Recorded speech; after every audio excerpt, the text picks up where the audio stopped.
Big boss Malayalam season 7 ഒറ്റയാൻ നമ്മുടെ commoner ആയിട്ടുള്ള അനീഷ് എന്ന് വേണം പറയാൻ. വന്നപ്പോൾ മുതൽ ഒറ്റയാനായിട്ടുള്ള പോരാട്ടമാണ് നടത്തിക്കൊണ്ടിരിക്കുന്നത്. അപ്പം ഒരു പരിധി വരെ വെറുപ്പിച്ച് കയറുന്നുണ്ട്. അപ്പം ഈ ഒരാഴ്ച മിക്കവാറും പുറത്തു പോകാനുള്ള സാധ്യതകളൊക്കെ ഉണ്ടായിരുന്നു. പക്ഷെ ബിഗ് ബോസ് ഇടപെട്ട് തന്ത്രപരമായിട്ട് ഈ ആഴ്ചത്തെ ക്യാപ്റ്റനാക്കി ഈ ആദ്യ ആഴ്ചയിലെ എവിക്ഷൻ അങ്ങോട്ട് ഒഴിവാക്കി കിട്ടിയിരിക്കുകയാണ് അനീഷിനെ സംബന്ധിച്ച്. കഴിഞ്ഞ സീസണിൽ നമുക്കറിയാം നമ്മുടെ രതീഷ് എങ്ങനെയാണ് പുറത്തു പോയതെന്നും ഈ ഒരു സെയിം വേയിൽ തന്നെയായിരുന്നു രതീഷിന്റെ അപ്രോച്ചും. ഇപ്പൊ രണ്ടുപേരും ഒറ്റപ്പെടൽ സ്ട്രാറ്റജിയാണ് യൂസ് ചെയ്തിരിക്കുന്നത്. നമ്മുടെ സീസൺ 2 രജിത് കുമാർ യൂസ് ചെയ്ത അതേ സ്ട്രാറ്റജി. പക്ഷെ രജിത് കുമാറിന് വിജയിച്ചു, ഇവരുടെ അടുത്തെന്ന് പറഞ്ഞു കഴിഞ്ഞാൽ വിജയിച്ചില്ല. കാരണം ഇവർ ഒറ്റപ്പെടൽ സ്ട്രാറ്റജി അല്ല, മറ്റുള്ളവരെ വെറുപ്പിക്കുകയാണ് ചെയ്തത്. വെറുപ്പിച്ച് ഒറ്റപ്പെടാൻ നോക്കി കഴിഞ്ഞപ്പോൾ അത് ഓട്ടോമാറ്റിക്കലി പ്രേക്ഷകർ കൂടെ വെറുത്തു. നമ്മുടെ അനീഷ് വന്നപ്പോൾ മുതൽ മറ്റുള്ള 19 കണ്ടസ്റ്റൻസ് ഉള്ളതിൽ 18 കണ്ടസ്റ്റൻസിനെയും വെറുപ്പിച്ചുകൊണ്ടിരിക്കുകയാണ്. ഞാൻ ആദില നോറേനെ ഒന്നിച്ചാണ് കൂട്ടിയത് കേട്ടോ. അല്ലെന്നുണ്ടെങ്കിൽ മൊത്തം 19 കണ്ടസ്റ്റൻസിനെയും വെറുപ്പിച്ചുകൊണ്ടിരിക്കുകയാണ്. അവരെന്ത് പറഞ്ഞു കഴിഞ്ഞാലും എന്ത് തീരുമാനങ്ങൾ എടുത്തു കഴിഞ്ഞാലും ആള് ഓപ്പോസിറ്റ് ആയിട്ട് നിന്ന് സംസാരിക്കും. അതുപോലെ തന്നെ പുള്ളിക്ക് റെസ്പെക്ട് വേണമെന്നൊക്കെ പറഞ്ഞ് ചോദിച്ചു വാങ്ങിക്കൊണ്ടിരിക്കുന്നതാണ് നമ്മൾ കഴിഞ്ഞ ദിവസങ്ങളിലൊക്കെ നമ്മൾ കണ്ടത്. അപ്പൊ ഇന്ന് രണ്ടാമത്തെ ദിവസമാണ്. രണ്ടാമത്തെ ദിവസവും അത് തന്നെയാണ്. ക്യാപ്റ്റനായിട്ട് നമ്മുടെ ക്യാപ്റ്റൻസി ടാസ്കും കാര്യങ്ങളും ഒക്കെ അതിനെപ്പറ്റി ഞാൻ വീഡിയോയിലൊക്കെ പറഞ്ഞതാണ്. അപ്പൊ മറ്റുള്ളവരൊക്കെ നമ്മുടെ അനീഷിനെതിരാണ് നിന്നത്. അനീഷിന്റെ മുഖത്ത് മൊത്തമാണ് നമ്മുടെ ഷേവിംഗ് ക്രീം മൊത്തം തേച്ചത്. ബട്ട് ബിഗ് ബോസ് അതിനകത്ത് ഒരു ചെറിയ 7ന്റെ മണി എന്നും പറഞ്ഞുകൊണ്ട് എന്താണ് കാണിച്ചതെന്ന് അറിയത്തില്ല. മറ്റുള്ള കണ്ടസ്റ്റൻസിനെയൊക്കെ എതിരായിട്ട് നിന്നുകൊണ്ട് തന്നെ ബിഗ് ബോസ് അനീഷിനെ ക്യാപ്റ്റനായിട്ട് കൊണ്ടുവന്നു. അത് ഈ പറഞ്ഞതുപോലെ ഈ ഒരാഴ്ച അനീഷിന്റെ പുറത്തുപോക്ക് ഒഴിവാക്കാൻ വേണ്ടിയാണോ എന്ന് അറിയത്തില്ല. കാരണം ആ ഒരു രീതിയിലാണ് അനീഷ് മുന്നോട്ട് പോയത് എങ്കിൽ നല്ല രീതിയിൽ വെറുപ്പിക്കും. ആ ലാസ്റ്റ് സീസണിൽ നമ്മുടെ രതീഷ് എങ്ങനെ വെറുപ്പിച്ചോ ആ ഒരു രീതിയിൽ വെറുപ്പിച്ച്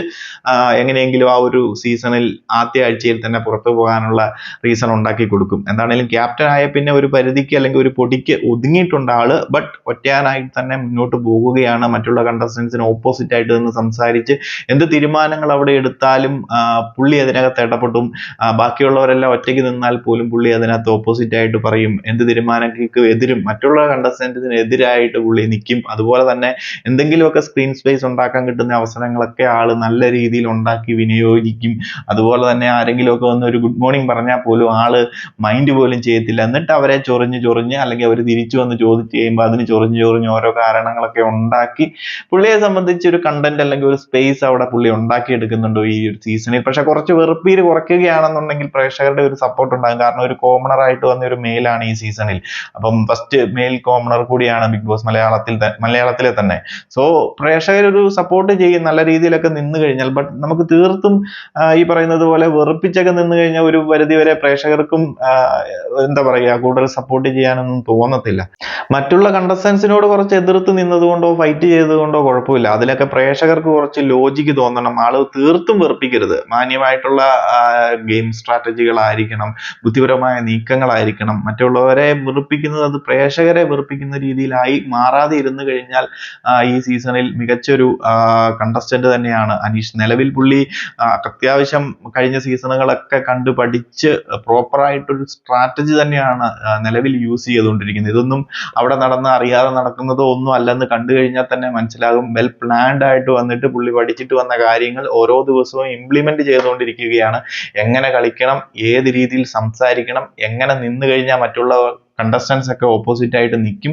അങ്ങനെ മറ്റുള്ളവരൊക്കെ ഓപ്പോസിറ്റ് ആയിട്ട് നിന്ന് തന്നെ ഒറ്റപ്പെടുത്തി കഴിഞ്ഞാൽ ഓട്ടോമാറ്റിക്കലി പ്രേക്ഷക സപ്പോർട്ട് വരുമെന്നും പുള്ളിക്ക് നല്ല രീതിയിൽ അറിയാം. ബട്ട് ഇങ്ങനെ വെറുപ്പിച്ച് കഴിഞ്ഞു കഴിഞ്ഞാൽ ആ ഒരു പ്രേക്ഷക സപ്പോർട്ട് എന്നത് പ്രേക്ഷകർ മൊത്തത്തിൽ വെറുത്തു പോകും. സോ അനീഷും ആ ഒരു കാര്യം മാത്രം ഒന്ന് ശ്രദ്ധിച്ച് നല്ല രീതിയിൽ മികച്ച രീതിയിൽ മുന്നോട്ട് പോയി കഴിഞ്ഞു കഴിഞ്ഞാൽ ഈ ഒരു സീസണിലെ ഒറ്റയാൻ തന്നെ ആകും. അല്ലെന്നുണ്ടെങ്കിൽ വെറും ഒറ്റയാൻ തന്നെ ആയിപ്പോയി ഏറ്റവും അടുത്ത ആഴ്ചയിൽ തന്നെ പുള്ളി പുറത്തേക്ക് പോകാനുള്ള സാധ്യതകളുമുണ്ട്. ഈ ഒരാഴ്ചത്തെ ക്യാപ്റ്റൻ ആയതുകൊണ്ട് തന്നെ പുള്ളിക്ക് മികച്ചൊരു അവസരം കൂടിയാണ്. മികച്ച രീതിയിൽ ആ ഒരു ക്യാപ്റ്റൻസി ഹാൻഡിൽ ചെയ്ത് ക്യാപ്റ്റൻ ആയതുകൊണ്ട് തന്നെ തീർത്തും വെറുപ്പീര് കുറച്ച് കുറവുണ്ട്. എന്നാൽ പോലും അത്യാവശ്യം നല്ല രീതിയിൽ തന്നെ ലൈവില് വെറുപ്പിക്കുന്നുണ്ട്. ഓരോ കണ്ടസ്റ്റൻസിനെ മാക്സിമം ചൊറിഞ്ഞ് നോക്കുന്നുണ്ട്. പ്രത്യേകിച്ചും നമ്മുടെ ശാരിക ആ ഇന്റർവ്യൂവിന്റെ കേസും പറഞ്ഞുകൊണ്ട് ഇന്റർവ്യൂവിലെല്ലാം ഫ്രോഡ് പരിപാടിയാണ്, സ്ക്രിപ്റ്റഡ് ആണ്, ആൾക്കാരെ പറ്റിച്ചുകൊണ്ടിരിക്കുകയാണെന്നൊക്കെ പറഞ്ഞ് അത് വീണ്ടും കിട്ടുന്ന അവസരങ്ങളിൽ എല്ലാവരും പരസ്പരം അങ്ങോട്ടും ഇങ്ങോട്ടും ചെളിവാരി എറിയുന്നുണ്ട്. എന്ത് പ്രശ്നം ഉണ്ടായി കഴിഞ്ഞാലും ശാരിക വന്നു കഴിഞ്ഞാൽ അതിനിടയിൽ പുള്ളിയും കയറി വന്ന് നേരിട്ടുള്ള ഒരു ഏറ്റുമുട്ടലുകൾ തന്നെ നടത്തുന്നുണ്ട്. അതുപോലെ മറ്റേത് കണ്ടസ്റ്റന്റ് ആണെന്ന് പറഞ്ഞു കഴിഞ്ഞാലും അവരുമായിട്ട് ഒരു സംസാരം വന്നു കഴിഞ്ഞു കഴിഞ്ഞാൽ അവർ എന്ത് പറയുന്നു അത് ശരിയാണെങ്കിലും തെറ്റാണെങ്കിലും പുള്ളി ഓപ്പോസിറ്റേ പറയത്തുള്ളൂ. അപ്പം ആ ഒരു രീതിയിലാണ് മുന്നോട്ട് പോകുന്നത്. സോ ഇതുവരെയും ഒരു ഒറ്റയാന്റെ മുന്നോട്ട് പോക്കാണ്. ആ ഒറ്റയായിട്ട് തന്നെ മുന്നോട്ട് പോയി പുറത്തേക്ക് പോകുമോ ഇല്ലയോ എന്നൊക്കെ നമുക്ക് വരും ദിവസങ്ങളിൽ അറിയാം. അപ്പൊ നിങ്ങൾ പ്രേക്ഷകരും ഒന്ന് പറയുക, എങ്ങനെയുണ്ട് നമ്മുടെ അനീഷിന്റെ പ്രകടനം? ഒരു കോമണറായിട്ട് എത്തിയ അനീഷ് എങ്ങനെയുണ്ട്? മികച്ച പെർഫോമൻസ് ആണോ? മുൻ സീസണിൽ വന്ന നമ്മുടെ കണ്ടസ്റ്റൻസിനെ വെച്ച് നോക്കുമ്പോൾ, അതായത് കോമണറായിട്ട് വന്ന കണ്ടസ്റ്റൻസിനെയൊക്കെ വെച്ച് നോക്കുമ്പോൾ കുറച്ചെങ്കിലും എന്താ പറയുന്നത്, കുറച്ചെങ്കിലും ഒരു ഡിഫറൻസ് ഉണ്ടോ, കുറച്ചെങ്കിലും ഒരു മെച്ചം ഉണ്ടോ എന്നൊക്കെ നിങ്ങൾ പ്രേക്ഷകരൊന്ന് പറയുക. സോ കൂടുതൽ ലൈവ് അപ്ഡേറ്റുകളുമായിട്ട് മറ്റൊരു വീഡിയോയിൽ കാണാം.